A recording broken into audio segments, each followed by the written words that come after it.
close to the council of the congregator, to the Federal Reserve Act is back. 38 statutes at large, 251. Section 16 speaks of any notes deposited as security. Not commercial or business only. The word is any with no exclusion, because any means by definition an inclusion. In clarity, Section 16, the promissory note is the collateral secured by direct obligations. The note itself classified by congressional design. Congress wrote the word controls the page. Statutes at large is the law. The code is the codifier's editorial stage. Congress says it's a security. Then it's a security. Because that's congressional intent. Every dollar well spent. Yeah. Restatement, second of contracts. The integration note and mortgage executed together, inseparable. Create something new, one derived from the two, each bearing a single hand, combined by operation of law. A hybrid creature by operation of law. No signature needed, no contractual structure. It is converted into a security, classified by the enacted text. A security by decree of Congress. What's next? Uniform Commercial Code, Article 9. The chapter speaks Section 9. 102 defines a security and the interest it seeks.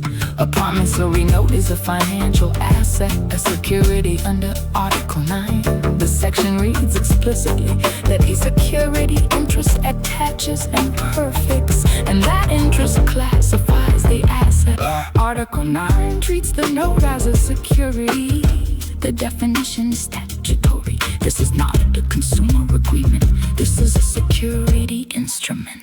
Declaratory. Revs versus Ernst & Young. Fights nodding for US 56. The family resemblance test, where Congress already spoke. The matter is fixed. The Federal Reserve Act predates the Securities Act of 1933 by 20 years. Congress classified the note as security long before the Securities Acts. It was original. The earlier enacted act stands on its own foundation, irrefutable. The later act does not repeal the earlier classification. The position is irrefutable and unrebuttable. The trustee says, I have the power of sale, so sit back, take everything you own. You have no say-so because I say so. So ask him, is there a mortgage-backed security associated with my note? Is my note and mortgage inseparable? Is there a remedy?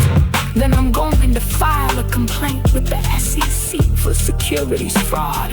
And the criminal complaint, fire police report with the police department for mortgage fraud. Because ASC 86C says that can't be under no possibility. A line associated with the rank of mortgage-backed security. It's a mortgage-backed security. Then there is no lien. If there is a trustee's power of sale, then the security is fraudulent. Either way, there's perjury, don't you see? So I'm glad you said it now. I can use your words against you in a court of law. You can be silent now because you said it. Security defined by law. Security defined by Congress. Defined by ASC. Defined by UCC. No trustee power can come next. The note is a security. The mortgage and note merged inseparable. The hybrid is a security instrument, congressionally answerable. Article 9, the Federal Reserve Act. The statutes at large. Too much evidence to prove it. The presumption that the trustee is irrefutably rebutted as a matter of law and statutory clarity. The presumption that the instrument is a consumer agreement is irrefutably rebutted by the security classification. The engagement after irrefutable rebuttal. Any reinstatement is a nullity. Lower right commands no deference. Henry Schein commands enforcement of plain statutory duty.